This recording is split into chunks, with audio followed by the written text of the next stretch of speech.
Good evening and welcome back to Empty Cloud Monastery. My name is Bhante Sudaso and I'm here with Bhante Wade. And this is our weekly monk chat session. So your opportunity to ask questions about Buddhism and our opportunity to attempt to answer them. So we'll start with homage to the Buddha and then I'll start going through questions. So if you have questions, you can type them into the comments window and we'll respond to them in the order that they appear. So we'll start with homage to the Buddha. Namo tassa bhagavato arahato samma sambuddhassa. Namo tassa bhagavato arahato samma sambuddhassa. Namo tassa bhagavato arahato samma sambuddhassa. Buddhang dhammang sanghang namasami. And hello to the people checking in online. Hello to Maria, Jay, Rick, Lydia, Jerry, Mary, Richard, Scott, Kim, Karuna, Amy, Mike, Kumu, Jody, and Mariah. Welcome to all of you. And I see a couple questions here. So there's a question here from Lydia. Lydia asks, do you sleep in the lion's posture with legs straight, one on the other? Do you recommend this to lay people? Well, first off, the instructions on the lion's posture in the sutras are actually a bit vague, and there's many different interpretations on how to do it. And there may not have actually been a single specific posture, but rather more general guidelines, because it's, again, the way it's described in the suttas leaves a fair bit of room for variation and different ways of doing it. So, but the basic principle of sleeping on one side instead of on one's back or one's stomach, I do find is helpful. So most of the time, yes. Most of the time I do sleep on my side rather than on my back or on my stomach. How about you? I actually do sleep on my side, but not usually because it's recommended in the sutras in particular, but it is more comfortable for me personally. So I do that. Yes. Yeah, supposedly it supports better sleep or something like that. Ah. But the reason why it's recommended in the sutras is because it's supposed to encourage an alertness of mind. It's supposed to help you maintain mindfulness as you're falling asleep, and then also to more quickly establish mindfulness upon waking up. Do I recommend it to lay people? I don't really recommend one way or the other. I mean, do whatever's supportive. You can try it out for a while and see how it feels. Yeah. It reminds me of another teaching in the sutras about sleeping. There are several, but one was the Buddha recommending, as I recall, to the monks to sleep on wooden pillows. Yeah. Okay. Yep. And I remember seeing one that was fashioned that way. It was actually it had a small stand, basically. It was carved out of wood, and it had two legs to it, and kind of a curved wooden bed for you to lay your head on, to rest your head on. And I think I've known of monks who slept on blocks of wood as pillows. And I think in the suttas, this maybe years ago when I read this, but the Buddha was saying it was one of the reasons the Lichavis had never been defeated, is that they slept on blocks of wood as pillows. And so the Buddha recommended it to his monks as well to support wakefulness. It strikes me as interesting because the typical representation of the lion's pose for sleeping shows the head. You see this in the lying Buddha images, of course. Bodhisattva, you've seen a million of them, but with the elbow on the ground and the head rested on the hand, so the head is really propped up very high. And I think I tried sleeping like this once or twice and found it incredibly uncomfortable. Yeah, I think that's a clear example of art departing from reality. So, um,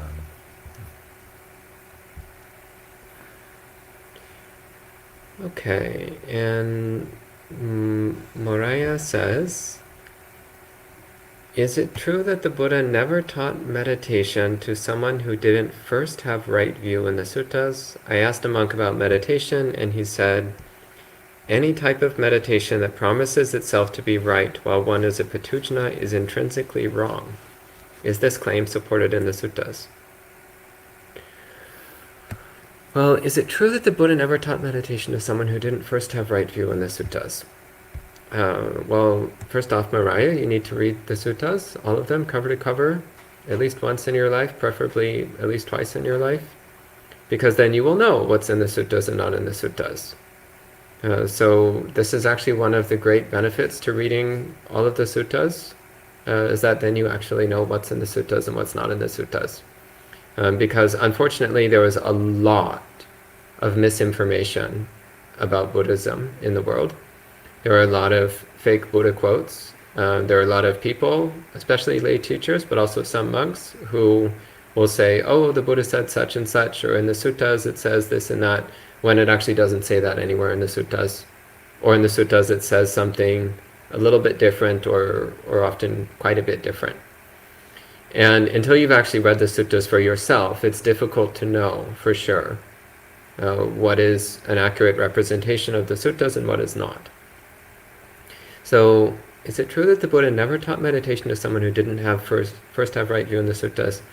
It's difficult to say, because there's many discourses where the Buddha did first start with teaching basic principles of right view, and then once the person was established in right view, then he would talk about the higher training of the mind.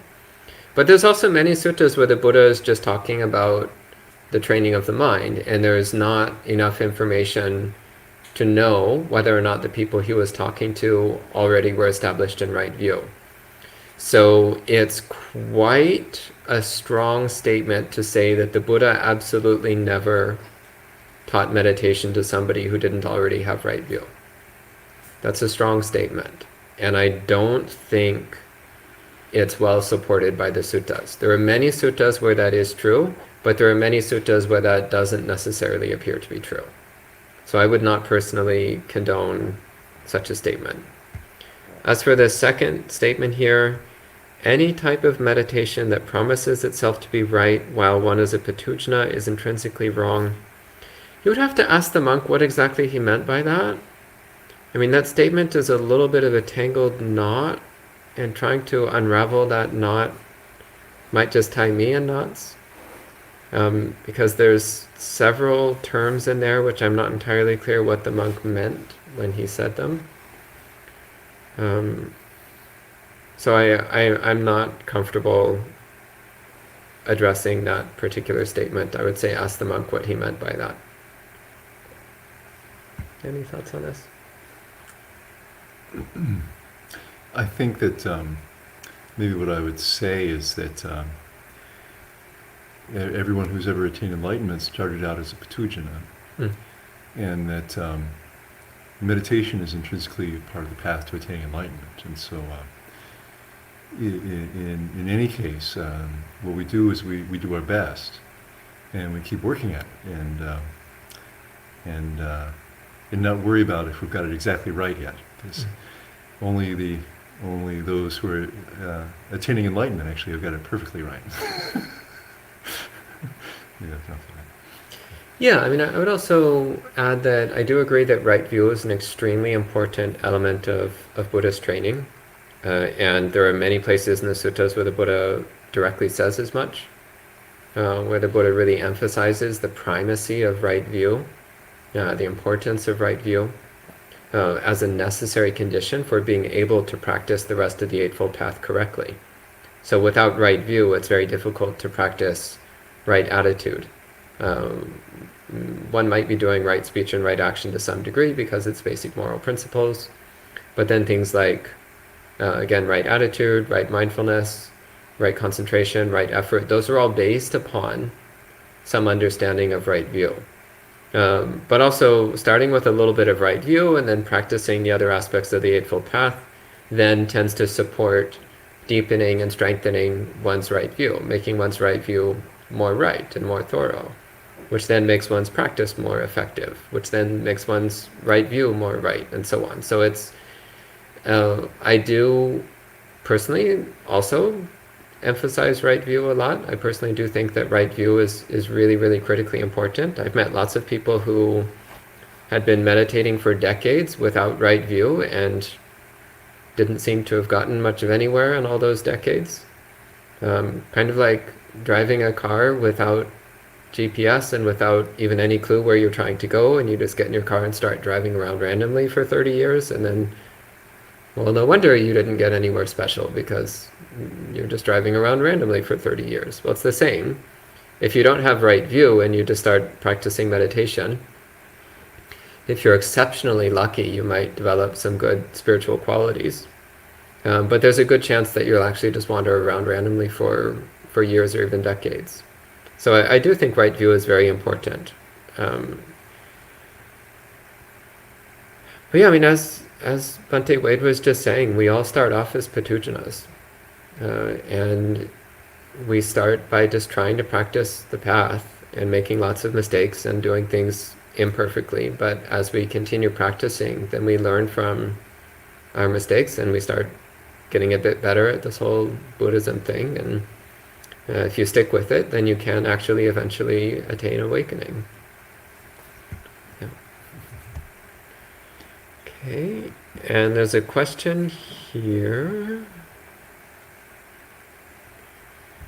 So Joseph says, would the Venerable Sir please translate these words? This is from Anguttara Nikaya 10.30. Katanyu tanko ahang bante kataveditang sampasamano bhagavati eva rupang paramani pachakaran karomi etupaharang upadang semi. Well, so katanyuta and katavedita, these are both words for gratitude. They're actually basically synonyms. We translate them as gratitude in English, but they literally mean knowing what's been done. So kata means done, and nyu means to know, and vedita means knowledge, so basically synonymous. Katanyu and katavedi mean knowing what's been done. So gratitude, within a Buddhist sense of things, always starts with knowing the good things that others have done for us, acknowledging the good things that others have done for us. So it says, regarding these things, paramani pachakaram karomi, one acts accordingly in return. So out of gratitude for the good things others have done in us, then we seek to repay their kindness, we seek to do good things for them in return. Metu paharang upadang semi, it means to establish metta, to establish love and kindness. So that's just briefly. If I had more time, I could go into it in more detail. But basically the point is we know the good things others have done for us, and then out of gratitude we cultivate metta. And we cultivate an attitude of kindness and compassion towards them. Anything you want to say on the topic of gratitude? Maybe in a sutta about gratitude, the Buddha singled out parents in particular, and so maybe to think about this. And he gives a very strong statement about how wonderful parents are to us and how it's very important to have gratitude towards them.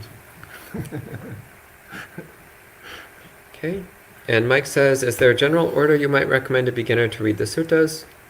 I recently began reading the Majjhima Nikaya, and while I feel like I got something out of Majjhima Nikaya 2, much of number 1 went over my head. Mike, you are not alone. I think that's the experience of literally everyone who reads the Majjhima Nikaya. In fact, a very common piece of advice when reading the Majjhima Nikaya is skip sutta number 1. Save it for last. Read sutta number 2 through 152. Then go back and read sutta number 1. Because realistically, if the first sutta you ever read is Majjhima Nikaya number 1, you will not understand any of it. It will make no sense at all. even after reading the rest of the Majjhima Nikaya, it might not make much sense, but the odds of understanding it are significantly better. So the Mulapariyaya Sutta, it's called, the Discourse on the Root of all Things. It's a really wonderful, really profound discourse, but it's very hard to understand if you don't already have a solid grounding in the suttas. So I usually recommend for someone who is completely new to actually start by reading the anthology called In the Buddha's Words, compiled and translated by Venerable Bhikkhu Bodhi. Then, after that, read the Majjhima Nikaya, but as I just mentioned, skip the first sutta and come back to it last. Then after the Majjhima Nikaya, read the Samyutta Nikaya, the connected discourses, then the Anguttara Nikaya, the numerical discourses. And finally, if you want to, you can read the Digha Nikaya, the long discourses, but that's at the bottom of the list. Then there's the 4 short poetry collections attributed to the Buddha: Dhammapada, Udana, Sutta Nipata, and Itivuttaka. It's good to also read those. They're quite short. People often make the mistake of reading them first, probably because they're short and cute. The problem is that these short poetry collections are actually extremely profound. And if you read them first, you won't really understand what they're talking about. So the Dhammapada, for example, a lot of people, the Dhammapada is the only sutta book they've ever read. And the problem is that the Dhammapada is packed full of very concise references to the rest of the Sutta Pitaka. And if you haven't read the rest of the suttas, you just won't catch that at all. So the Dhammapada is meant for people who have already read the rest of the suttas. It is not a beginner level book. It's commonly presented as a beginner level sutta book. It is not. It's the opposite. It's advanced level material. Kind of like how in the Mahayana tradition, they're always chanting the Heart Sutra. The Heart Sutra is like postgraduate level material. It's not beginner level material. It's for people who already have a very deep understanding of the Dhamma. It's the same with the Dhammapada. It's advanced level material. It's not particularly beginner friendly.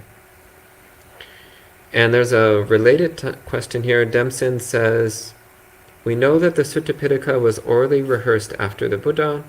Is there any consensus on which one of the Nikayas may represent the most accurate and closest to what the Buddha may have said? So consensus has historically been a rare thing in the Buddhist world.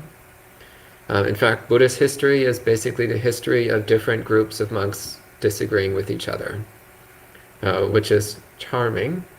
And this also includes to categorizing the suttas. So the way that the Sutta Pitaka is categorized is not universally accepted. But if we do want to talk about this, according to current scholars of early Buddhist texts, the Samyutta Nikaya is probably the closest to being exactly what the Buddha said.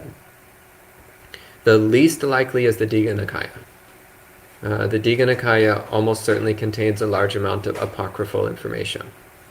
The Anguttara Nikaya also contains a fair amount of apocryphal information, and the Majjhima Nikaya also contains a bit.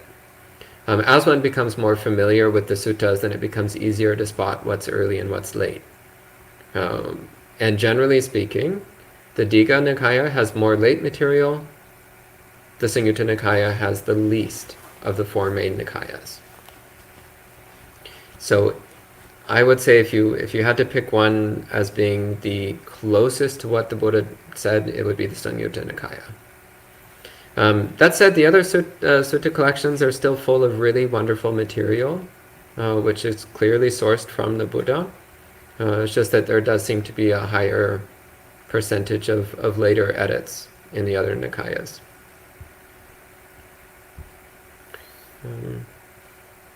Anything you want to add on the topic of suttas? Reading the suttas? See, in addition to Bhikkhu Bodhi's book, there used to be an online, a similar online reference of suttas organized for those who don't, who just want to access it online. I don't know if it still exists on Sutta Central. Mm-hmm. Yeah. They had the same pattern, yeah. Yeah, Sutta Central. Thank you for recommending that. Yeah, Sutta Central has Actually, a lot of translations from different translators. Kind of the flagship translations are the ones by Bhante Sujato, but they also have quite a number of others there as well. Do they have kind of back when they first started, this was so long ago, they did have kind of the same pattern of suttas that Bhikkhu Bodhi did in his book, but with different translations. And so kind of an anthology, a starting point. Do you know, I don't know if they still have that book. But I don't know. Yeah, I use Sutra Central in a specific way, so it has a bunch of other functions that I don't use. So I actually don't know. Okay.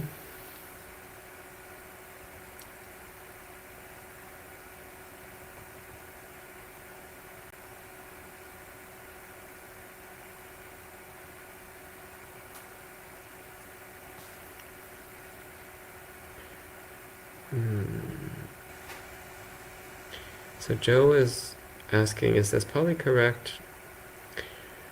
I generally discourage people who don't know Pali from writing Pali sentences. And even people who do know Pali, I don't particularly recommend writing Pali sentences. So the style of Pali that we find in the suttas is distinctive. This is also one of the ways that one can identify apocryphal material. It's a different style of language. So the style of Pali in the suttas is distinctive. Everything written afterwards, one who knows Pali, we can tell the difference.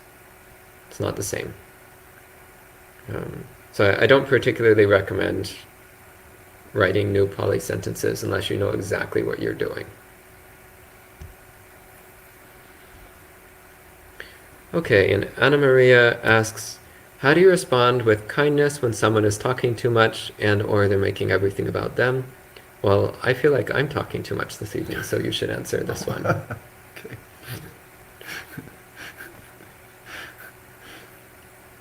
Oh, well, okay. So was that the end? Or the... So it says, how do you respond with kindness when someone is talking too much and or making everything about them? Okay. Also, is feeling nothing in a tense situation a sign that you're growing in your practice? Okay.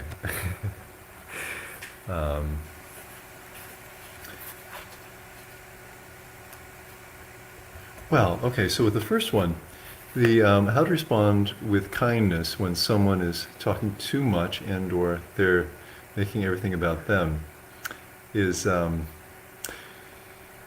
so I'm not sure what kind of a response you're having. Most people, I think, in these situations, what you're talking about is would have might be annoyed or might become impatient. And so one thing you can do in the moment is actually just notice that, that how you're feeling and actually make a little resolution to be patient. It doesn't have to be use the word resolution, but it can just simply be thinking of it and say, okay, well, you know, this is happening, and so I'm going to be patient. And this is a way of kind of turning on, you know, the switch on your patience. Kind of like if we were practicing loving kindness meditation, we start forming the wish intentionally, you know, may I be happy, or may someone else be happy. If we simply think, you know, okay, so now I'm going to be patient, this initiates this patience, and you find, I think you'll probably find it becomes much easier to bear very quickly. And one good thing about this is that your patience will grow over time after having used it. So every time you're patient in a situation like this, then the next time it'll be easier to be patient with it, and your patience will grow. So that's maybe a good answer for the first one, or an answer that I can think of for the first one. And then is not feeling anything in tense situations a sign that you're growing in your practice.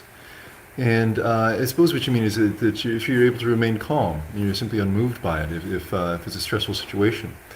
And it could be a sign that you're growing in your practice. You know, if you, as long as you still have some mindfulness, and you're kind of aware of what's happening, and you can use your discernment still, then these are all really good signs, I think. And you may find that what's happened is that, kind of like I was talking about with patience, that there can be a cumulative effect as you practice over time. And however difficult it is to meditate sometimes, for example, or to keep precepts, that slowly over time we find ourselves in these kinds of situations, and we realize, oh, wait a minute, actually my personality's changed a little bit, and life is easier. And so perhaps that's what you found here. Okay.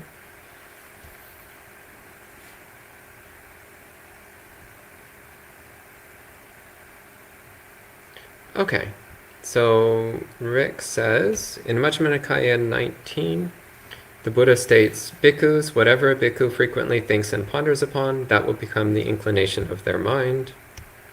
How does this relate to people regularly playing video games focused on killing? How does this quote relate to people spending so much time in virtual reality?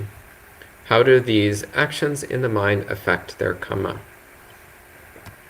Well, of course, the Buddha himself did not directly speak about video games or virtual reality.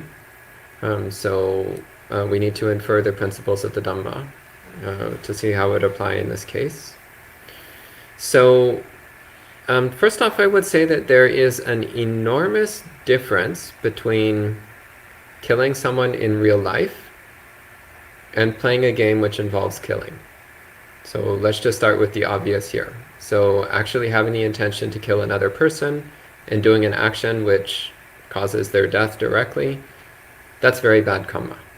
And that's very clearly training the mind in extremely unwholesome habits. Playing video games which involve killing, which I don't know what it's like these days, but when I was a kid, that was about 95% of them. It was one of the most universally common themes in games at the time. I don't know what it's like these days. Maybe it's different. Well, how strong of a karmic effect does it actually have on the mind? I mean, I've heard theories that it makes the mind more tolerant of violence, that it makes one more accepting of violence, and I don't know, maybe that's true. I mean, if we're talking about strict Buddhist practice, then ideally one is refraining from any form of entertainment. So including music and watching shows and playing games, that would all be included as things to refrain from. If the content of that is violent or condoning unwholesome behavior, if while receiving entertainment with unwholesome messages, if during that time one is approving of it, so cultivating an attitude of approval, then that would seem to be slowly training the mind in an unwholesome direction. But again, I tend to think these are relatively minor things. I don't know. What are your thoughts on this? I think I'd say very similar things to what you're saying, Bhante.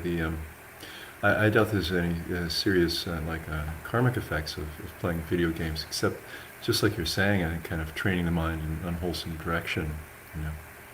So 'cause I do think it does have some effect on how you think, and just like for example, what kind of TV you watch, or so on like this, whatever kind of entertainment you're engaged in, is going to have an effect on the mind.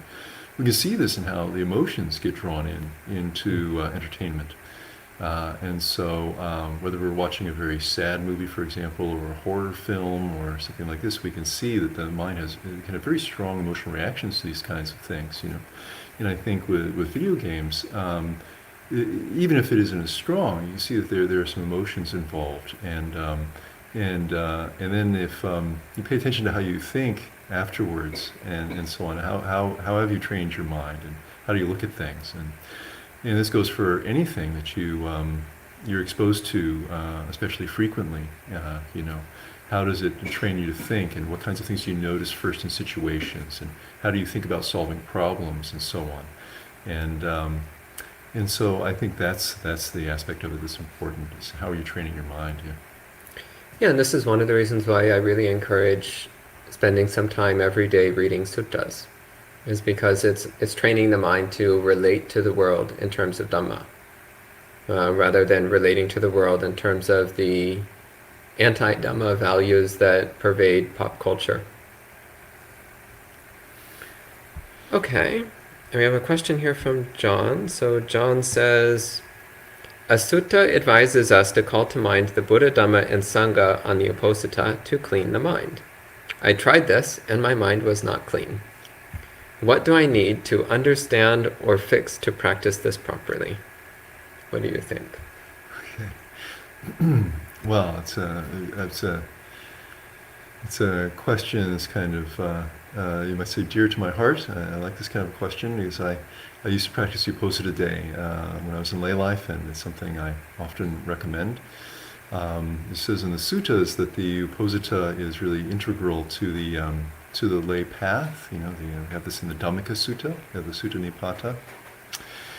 And the Buddha taught the Uposatha day to his foremost female lay disciple in the Mulu Uposatha Sutta, which I believe is in the Anguttara Nikaya, but I may be wrong. But and he says that the practicing the Uposatha day is, as I recall, he says is greater than becoming king of the entire world, because by practicing the Uposatha day, endowed with the eight precepts, it's a condition for heavenly rebirth, and which is much better than being even king of the entire world. And not just any king, but a beneficent king who's loved by everyone, and so on like this. So the Uposatha day is very highly recommended, you might say, in the suttas. And so yes, the Buddha was teaching, and perhaps this is where you found this reference, Lady Visakha, his foremost female lay disciple, 5 meditation techniques that she could use on the Uposatha day. Elsewhere in the suttas, he mentions other meditation techniques. So it's not as though we're limited to those 5. It's just the 5 that he happened to teach Lady Visakha: the recollection of the Buddha, the Dhamma, and the Sangha, the recollection of her sila, and recollection of devas, or heavenly beings. And yes, he uses metaphors for cleaning for each one of these meditation techniques. It's just as though you're cleaning and making your mind clean. And so with the recollection of the Buddha, the Dhamma, and the Sangha, I imagine that part of the reason he taught these to Lady Visakha was that she had a great deal of faith in the Buddha, the Dhamma, and the Sangha.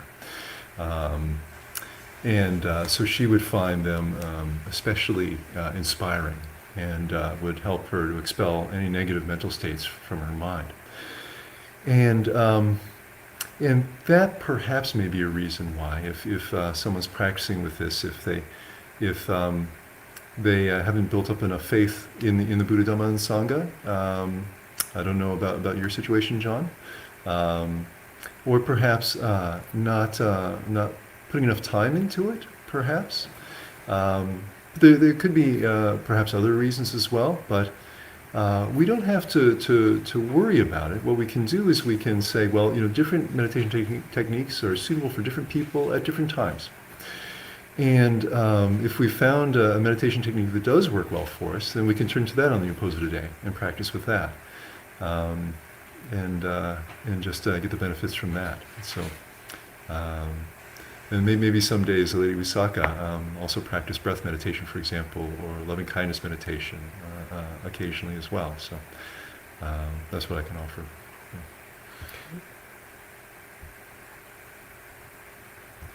And John further asks, on the occasion of the Uposatha, should I make time to reflect on the real-life challenges I face, or should it only be limited to sutta study and formal meditation? I don't particularly like this false dichotomy that you have real life over here, and then you have Dhamma practice over there. So Dhamma practice is part of real life. It reminds me of when people come to the monastery and they say, like, well, out in the real world, it's like, aren't we in the real world? Aren't monasteries part of the real world? Is there something I don't know? Is this virtual reality that we're in? I don't know. I don't think so. I think we're still part of the real world. And ideally, your Dhamma practice should be thoroughly integrated with your real life. There should not be a separation. In fact, if you think there's a separation, that might indicate why you're having trouble with your Dhamma practice. So Dhamma practice is meant to infiltrate every single aspect of our life. It's meant to permeate every single thing that we think, say, and do. Absolutely everything. So even things like your job, your politics, your personal opinions, all of it needs to be saturated with Dhamma. So you cannot section off the Dhamma part of your life from the non-Dhamma part of your life. Unless you're not planning to attain awakening anytime in the next few hundred lifetimes, then you can do whatever you want. But if you actually want to progress towards awakening, then you want your whole life to carry the flavor of Dhamma, which includes all of your activities. Did I actually answer the question?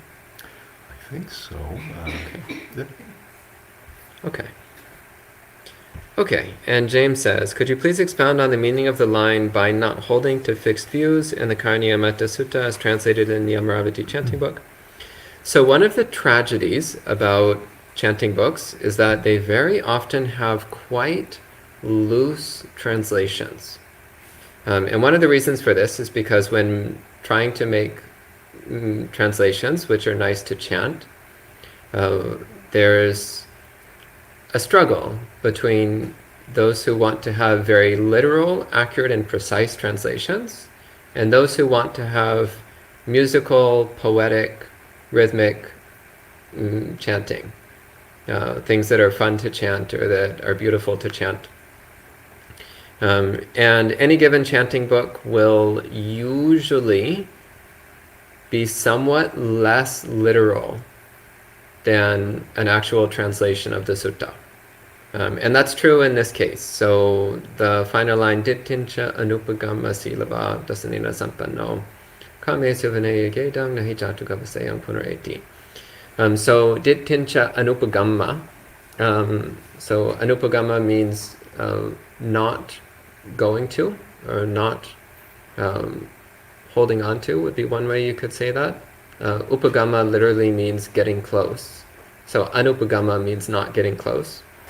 But ditti itself just means viewpoint or opinion or perspective in general. However, in the suttas, whenever the word ditti is said by itself, it's usually understood to specifically mean wrong view. So ditti by itself means wrong view. And when the Buddha wanted to clarify specifically right view, he would say samma ditti. So I would actually take dittincha anupagama as meaning not holding wrong view. So it's more emphasizing the importance of right view, as was mentioned at the beginning of this Q&A session. So it's pointing out that in practicing the Dhamma, so the Karniya Metta Sutta starts off with giving some very practical instructions on how to practice metta. And interestingly enough, you'll find that most of those instructions are actually about your real life practice. Most of the Karniya Metta Sutta is not about meditation. Most of it is about what you're doing when you're not meditating. So we have a lot of very great instructions on how to cultivate metta throughout your life, and also some on how to practice meditation. But then the last few lines of the sutta, the Buddha is talking about then how to use that as a basis for pointing the mind towards full awakening. And one aspect of that is letting go of wrong view. So examining our viewpoints and opinions and perspectives and beliefs, identifying what is out of harmony with the Dhamma, discordant with the Dhamma, and removing those wrong views from the mind. So dittincha anupagama. Then silava means one has morality, good conduct. Silava dasanena sampanno. So here, dasanena sampanno means to be endowed with right view, to have right view. So dittincha anupagama means dropping wrong view, and dasanena sampanno means having right view. So that's the balance that's being put there. Dasanena sampanno. Kame suvanaya gedang means not getting stuck in sensuality. So one who practices in this way will not be reborn again in a womb. In other words, if one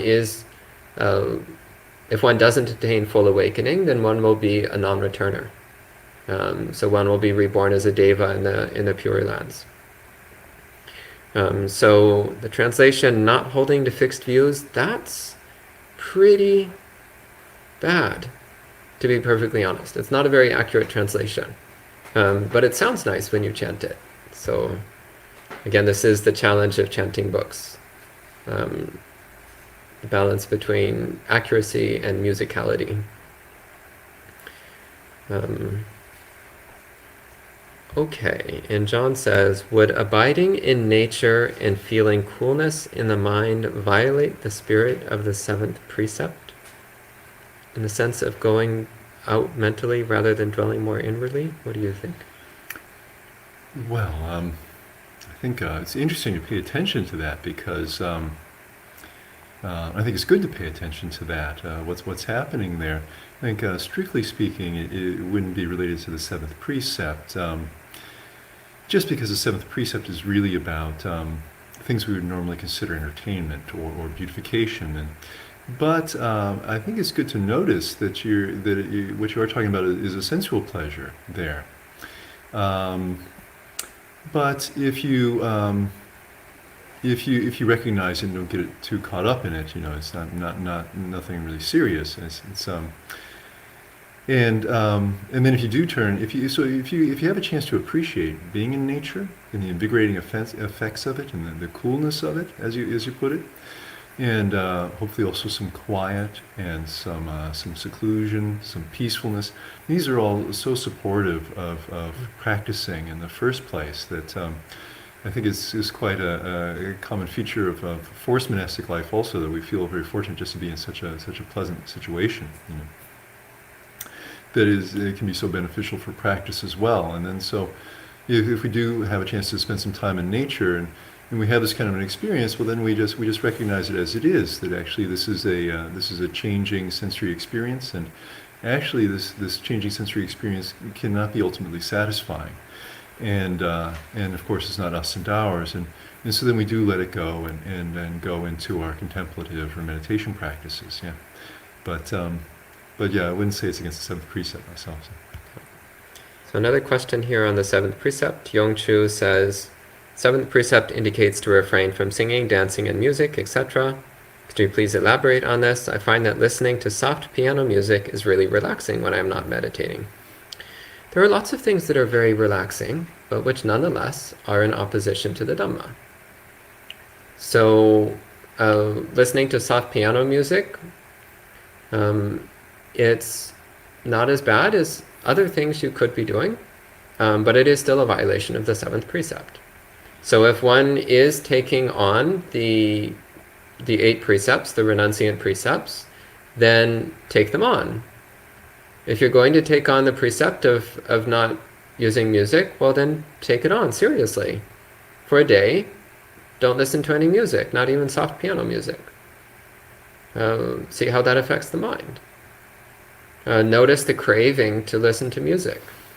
Even something like soft piano music, it can become an addiction, an attachment. You start relying on it, depending on it. Well, what does it feel like when it's not accessible? When you are listening to soft piano music, also look to see, how is that affecting the mind? If it is supporting a state of calm or serenity, well, train yourself to access that calm and serenity without listening to music. Yeah, I mean, it's quite clear. Music means music. Any kind of musical instrument would fit under that category. So the Buddha didn't say no music except pianos. It was just no music, period. But again, this is only when one is following the 8 precepts, the renunciant precepts. So for monks, that means pretty much all the time. But for lay people, that's usually only on the Uposatha days, or when you're staying in monasteries, or for certain periods of time where you want to practice a more intensive monk-like way. And then the rest of the time, if you want to listen to piano music, I mean, that's your choice. It's up to you. But when you're following the 8 precepts, really follow them. Don't carve out these little weird exceptions.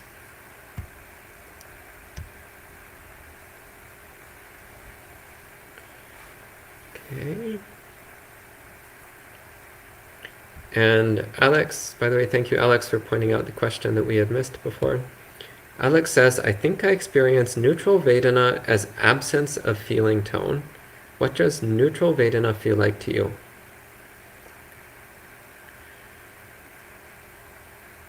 It feels like pure information, because that's all Vedana actually is. That's all feeling ever actually is. Sensation is just information. So it feels like pure information, and it feels calm, because there's no reaction in the mind. It's actually ideal. The mind is not reacting. But the important thing is that one is clearly, sharply aware. The tendency of mind regarding neutral sensation is the tendency towards ignorance, the tendency towards dullness, the tendency towards spacing out or blanking out. So the challenge with neutral sensation is to maintain sharp, clear, precise awareness of those feelings, of those sensations.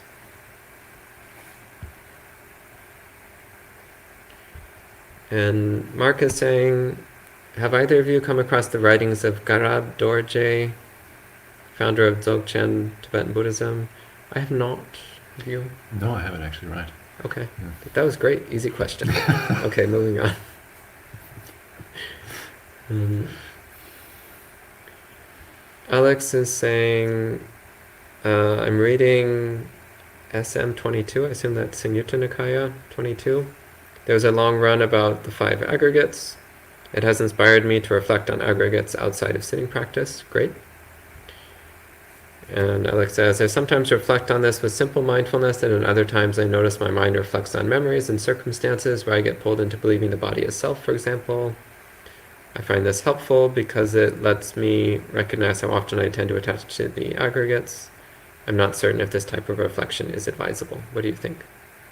Oh, to me it sounds advisable. Yes, you're growing in wisdom about the 5 aggregates and how you relate to them, and yes, and I think you may find it helpful when you're. Did you mention you do this when you're meditating? I can't recall. Maybe I missed that. But if you can reflect on these things, if you can contemplate these things when the mind is calm, you notice a deeper effect, and so that's something I might mention as well. But yes, I think it sounds like a good practice in general. Okay. And Anna Maria says, thoughts on other spiritual teachers like Eckhart Tolle, Deepak Chopra, Alan Watts? So these are one of those questions which I am incapable of giving politically correct answers to. Okay. So maybe I'll pass this one to the more metaful member of the community. Well, and Bhante also has a lot of metta. But I'm not familiar with their teachings, actually. What a beautifully politically correct answer. Tragically, I am familiar with their teachings. Uh-oh. Okay. Rick says, can you share some examples of how monastics at Empty Cloud Monastery are practicing during Vasa? Well, personally, I spend a lot of time sitting alone in my room, which is one of my favorite things to do. And yes, there are 2 monastics at Empty Cloud Monastery now, and so yes, and so the other one is I am spending some time, quiet time also, meditating, and we have pujas both in the morning and in the evening here, where we do chanting and some meditation in a group almost every day. And then we have another group meditation period after breakfast. So, and then in quiet time of the day in the afternoon, trying to spending some time alone meditating as well. We did recently go on a mindful nature walk, a noble silence nature walk out to the South Mountain Reservation. That was a very nice experience also. All of us quiet and just being mindful as we walked. And here at Empty Cloud we have work periods almost every morning as well. So it's a change of pace, definitely, and a substantial amount of interaction between the monastics and the lay people, and doing cleaning work or doing some work outside. Someone was doing weed whacking outside today, making the lawn look more presentable and beautifying the environment. And the number of lay guests here it rises and it falls, and so we've had some periods we've had one lay resident here recently, and so very quiet around the monastery, and here for Labor Day weekend we're going to have about 8, I think it is, lay guests, and visiting bhikkhuni as well. It's going to be staying for about a week. And so sometimes we can find ourselves being very interactive, and I'm acting as the guest monk now as well, so interacting with people, make sure they have everything they need, and orienting them to living in the monastery and so on. And also doing teaching, of course, so leading the guided meditations sometimes by live stream. So quite a varied experience, and very interesting, and also plenty of time for contemplation and meditation as well. Mhm. Yeah, in different years we've done different things for Vasa. So some years we've done intensive Vinaya study for the monastics. This year we're not doing that because the two of us that are staying here have both been monks for a long time, so I think we can skip the Vinaya classes this year. I think we already know more or less what we're doing. Other times we've done a lot of group meditation during Vasa. A couple of times during Vasa there was no lay guests, it was only monastics staying here. So that's also interesting from time to time, to be in a strictly monk-only community for a period of time. So it depends. So we do different things for Vasa in different years. Okay, and Mariah says, I can get really obsessed on a topic or project for a long time. This can be exhausting and concerning. Do you have advice for trying to go against the momentum of obsessive thinking or pursuits? What do you think? Sure. Yes, so I imagine that sometimes this, or maybe quite often, this quality can be, the basic idea of this quality can be beneficial also, and so it's this quality of really paying quite a lot of attention to what you have to do. You mentioned topics and projects, actually, and so especially if you have projects, a work project, for example, or a project around the home, it may turn out that you, because of this quality, you do an especially good job, and so it's worth recognizing that this quality isn't necessarily all bad. But it is quite natural for the mind, the untrained mind, and mine as well, not to know limits. And so we have to train over time and get used to changing how the mind works and imposing limits on it and so on. And so we were talking about the opposite today before, and for a lot of people this would be a big step. But this idea of setting aside a substantial amount of time each week to go into spiritual practice, I found when I was in lay life was a good reset for me. And it also helped me to kind of see my priorities again, what was really important to me in life. But if you can at least, so that's one idea. But for many people, it's more. It may seem more within reach to set aside some time every day for a meditation practice, for example. So if you can meditate at least 20 minutes every day, this will have remarkable benefits for you in many ways, physically and emotionally and mentally, as you may be aware. And even beyond that, if you can take some time out throughout the day, just for a minute, perhaps every hour, every couple of hours, to do a little bit of meditation, just for a minute, this can make a dramatic impact on the kind of momentum that your mind has. Another kind of tactic is a more contemplative one, which is just stopping to think about these things and think, well, how important is this, or how important is this going to seem later on, like 6 months from now, a year from now, 100 years from now, this topic or this project, how important is this going to seem further down the line, If you stop and think about it and realize, well, 6 months from now, nobody's going to care about this. I'm not going to care about it. I'm probably going to have forgotten about it. This may change your perspective on it, and the mind may let it go. This is basically a reflection on impermanence. You can also reflect on how does this feel to be doing this? Is it pleasant or is it unpleasant? And if you have the mindfulness to notice how it feels, and notice that it feels unpleasant, the mind might let it go at that point as well. And then there's also the not self contemplation. stop and think about it, how much ownership am I taking over this, and how attached am I to this? How much do I identify with this? And is this really me or mine? This is something that's changing, and someday it's going to go away. Obsessively thinking about it is unpleasant. It's not satisfying. And so is it really me or mine? And this is another way that the heart might let go. And you're going to find some peace in the moment. Great.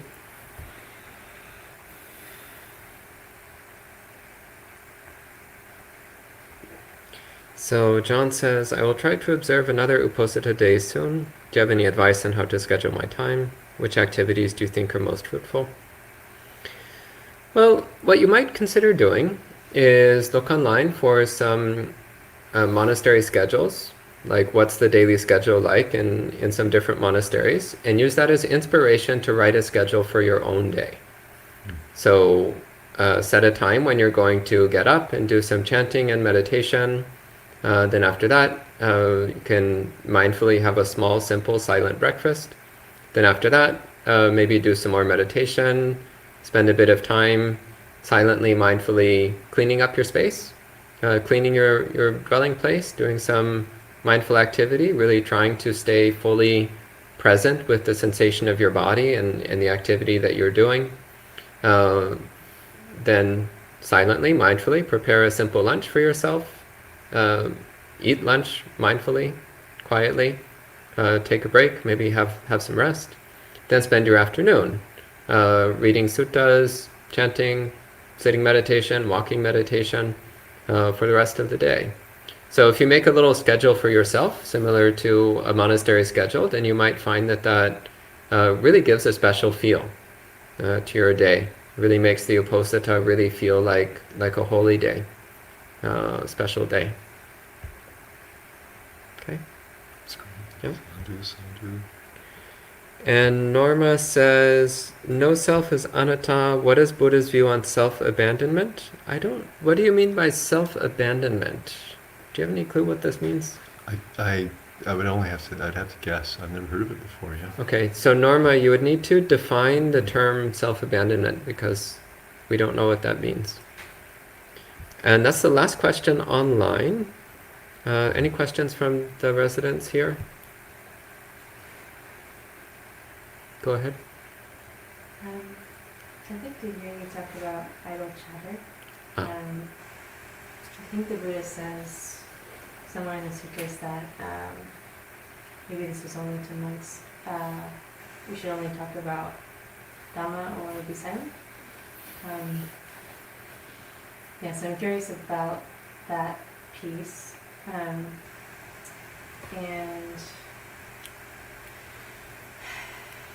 I just struggle to balance wanting to be kind and so when you're at and feel the nourishment of social connection without also adding a bunch of clutter in my mind and perhaps going against right speech. Yeah, so the topic of idle chatter, the Pali word is sampapalapa. So sampang means useless, and palapa means chatter or prattle. So useless prattling, useless chattering. And in defining that, it's anything which is not directly related to Dhamma Vinaya, is sampapalapa. And yes, there is in fact a sutta quote. I love it. It used to be posted on the wall of the office at Abhayagiri Monastery where I was trained. It was the quote, "Monks, when you are gathered together, either discuss the Dhamma or maintain noble silence." So actually really, really important thing to keep in mind. So occasionally there are practical things that we need to talk about, like what day do we put the trash out? Has anyone mopped the floors recently? And so on. Sometimes practical things. But watching whenever we get into just generally useless speech. So talking about things which are not either practical things or related to the Dhamma. In terms of connecting with other people, if you notice in yourself a desire to connect with other people, notice that desire. Notice the painfulness of that desire, and watch as that desire fades away as long as you don't feed it. You don't need to connect with anyone, especially not using the medium of idle chatter. If you really want to connect with someone, then talk about the Dhamma. And if they're not interested in talking about Dhamma, well, then there's no point in connecting with them, is there? So that cleans that up pretty quickly. So, on the other hand, if somebody else is trying to engage with you, then sometimes it is an act of kindness to patiently listen to them. This is challenging because you need to make sure that their idle chatter does not infiltrate your mind. So you can look at them, you can smile, you can cultivate a heart of loving kindness, but try not to get wrapped up in the utter nonsense that they're spewing at you. And when you see an opportunity to either shut down the conversation, leave the room, or turn the topic to Dhamma, do so as soon as possible. So it sounds like something you're saying, and this kind of precludes having relationships with lay people who aren't Buddhists. Yeah, pretty much. Yeah. Okay. Yeah. Yeah, as the Buddha states quite clearly in the Kagabasana Sutta, there is no companionship with fools. So if you're with people who just want to talk about foolish, silly, empty, worthless things all day long, y'all need to get some new friends. Or even better, not have friends. It makes life a lot simpler and cleaner. You don't want to waste your time with people who are just messing up your mind. Doesn't do them any favors, doesn't do you any favors. Just makes the world worse.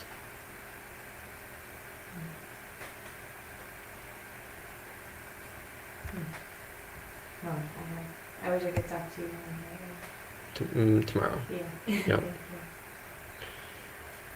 Okay, so Graf Platten says, could we perhaps say about the various New Age teachers mentioned before that they are expounders of wrong or distorted view and practicing wrong livelihood?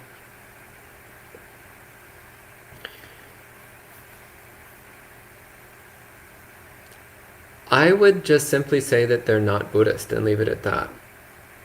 So, non-Buddhist people often say non-Buddhist things and do non-Buddhist things. It's not my place to say that they're expounders of wrong view and practicing wrong livelihood. I would just say they're not Buddhist and they're not teaching Buddhism. And that's that.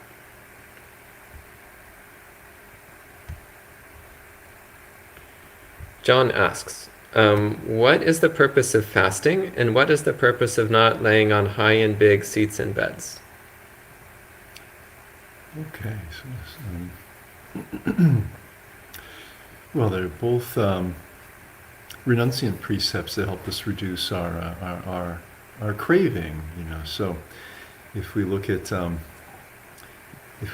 reducing how much we eat, and John, you asked about the Uposita before, and so I'm thinking you probably mean in relation to the Uposita. So this would be observing the precept of not eating past midday, so past midday and before dawn of the next day. And this would be to help us reduce our craving for food, and for the act of eating, which is a little bit of a different thing. But you may notice that if you reduce how much you eat, that there's the desire for flavors, for example, and then there's the desire for the actual act of eating, which is a separate thing that many people might not really notice. But if you meditate on it and you have, and if you're following this practice, you may see this. It also, in addition to reducing craving, it can declutter your life quite a bit. Not having to do dishes in the evening, for example. And it also may help you see. I don't know if this applies to you, John, but many people find that with eating, it can be, or it could be other activities. They find that it's a way of trying to.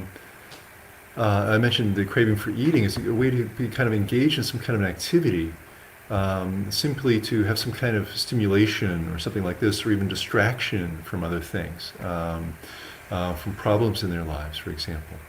And if we have this kind of this method no longer available to us, then then we have to look towards our, if you're on the opposite day, for example, look towards your spiritual practice for how do we deal with problems and how do we satisfy cravings and how do we deal with quiet spaces in our life without activity going on. With lying on high and I think you wrote this as high and big beds and seats. So yes, I've seen translations of high and luxurious. I've also seen translations of high and imposing. And one aspect for if we're looking at the aspect of luxury, that if we're lying down, as the Sutra says, in regard to how to sleep, just on the floor or on a mat of straw. I think the Buddha may have been talking about the kinds of mats I've seen in Asia. They're just made of very thin strips of bamboo. So it's a very thin kind of mat on the floor, and or straw perhaps. And so you're not getting much comfort there. And you're coming in contact with the reality of the human body and how it feels, and you're not able to like luxuriate in comfort, and feed laziness that way, and the craving for this kind of comfort, and so if you sleep in this way, then you're less likely to kind of wallow in it or waste time or something like this, and you don't really feed laziness, and you'll have more, you may have more energy for spiritual practice. The high, and I think the high is related to imposing, which was a kind of furniture that aggrandizes you. And so if you're just using something that's very simple, it doesn't aggrandize your ego and this kind of thing. That's one aspect of it. So, Okay. And Rick says, how do we determine how hard to push ourselves in practice? Well, experiment. And if you notice that you're practicing in a way that your mind is becoming very agitated, very tense, developing a very negative attitude towards yourself, a very negative attitude towards practice, then that might be a sign that you're pushing yourself too hard. On the other hand, if you notice that your defilements are growing, they're spreading in your mind, they're getting stronger, then that's probably a sign that you're not pushing yourself hard enough. So our practice is about learning how to push the right amount. So not too hard, but also not too soft. So we need to apply effort in our practice, but we also shouldn't overdo it. So not overdoing it, not underdoing it. One of the more famous metaphors the Buddha gives on this is the lute string, or harp string.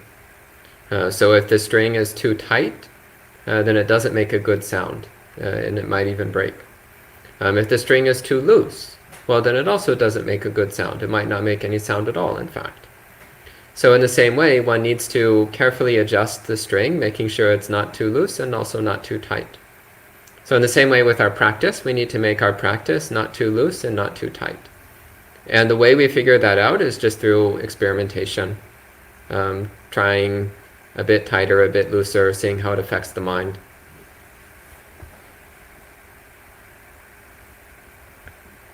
Okay, and that looks like the last question. So, yes, go ahead. How to effectively practice letting go of the lenses and possessions that we really have strong attachment for to live a minimal life? Because I feel sometimes if we don't have certain things, life will be very unhappy. Give them away. Give them to other people. So then I will be very unhappy. No, then you will learn how to be happy without those things. The happiest I am is when I'm in the forest with nothing. The happiest I am is when it's just me with my robes and bowl under a tree. Those are the happiest times in my life. So, as you give things away, as you remove clutter from your life, well, first off, you're not just getting rid of things, but you're also practicing generosity. So that also will brighten the mind, because you'll pick something up, and instead of thinking like, oh, I really don't want to get rid of this, instead you'll pick it up and think, oh, who could I give this to? And you're like, oh, if I gave it to that person, they would probably like it. And you give it to them and they're happy. And then you get to reflect on the fact you did something good. So you're both practicing letting go and practicing generosity at the same time. So that's a really good way of doing it. And as you get rid of more and more clutter from your life, then naturally you'll find that you start dedicating your time to things that are more important, like studying the sutras and practicing meditation, or doing chanting. So you'll start filling your space with spiritual practice, rather than wasting it with whatever you currently waste your time with. Okay? We have a question here? So I think this is clarifying the thing about self-abandonment. Norma says, giving up self-lifestyle to please others, family members, spouse. What are your thoughts? Oh, okay. So, right. So in light of the teaching on anatta, not self, what would the Buddha say about self-abandonment, giving up the self-lifestyle to please others? Well, okay, so if we have a true understanding of the reality of what we are and what other people are, then we won't really compare ourselves to others so much. And we also won't necessarily what's the right word? The word's escaping me. We will see a similarity between ourselves and others. Maybe put it that way. Kind of an equality, and recognize that just as that I may have duties to take care of others, I also have a duty to take care of myself. And as it says in the sutras, when we're practicing the Brahma Viharas, whether we're practicing loving kindness or equanimity or sympathetic joy or compassion, that we want to share these with all beings as we do with ourselves. So there's a sense of equality there, and it's very important. It's often pointed out that if you don't take care of yourself, then you won't be able to take care of others either. Actually, it's in order to take care of others, you need to take care of yourself as well, or you can't be there for them. And so we have to use our discernment to see, well, what's an appropriate level, whereby I can take care of myself as is appropriate, and how I can be helpful to others, and keep advancing on the path. And so I think that's what I'd say. Okay. And Karuna asks, what was the question asked in-house? The question was how to let go of things in our life when one is concerned that letting go of them might reduce your happiness. So the answer that I gave was to use it as a chance to practice generosity and to cultivate the happiness of giving things away. And then as you have less clutter in your life, then to focus on doing Dhamma practice. And Joe is asking again about corpse contemplation. So Joe, as I told you before, I don't see the different corpse contemplations as having different purposes. They all just seem to be in the same general category of developing an understanding of the nature of the body. That this body is subject to dying and decomposing and returning to nature. So I wouldn't say like stage 1 is for persons with this personality and stage 4 is for someone with that personality. I don't think that's the point. Okay. And that looks like the last question, so I think we'll go ahead and... You have another one? Okay, go ahead. How do you deal with people with a very strong sense of self, especially like a good friend? Do we just kind of play a character to make them happy, or we can just ignore their sense of self? So how to deal with someone with a strong sense of self? I mean, that's most people. So with kindness and patience, that's generally how you deal with them. Kindness, patience, and compassion. Yeah. And sometimes avoidance. Sometimes avoidance is the best choice.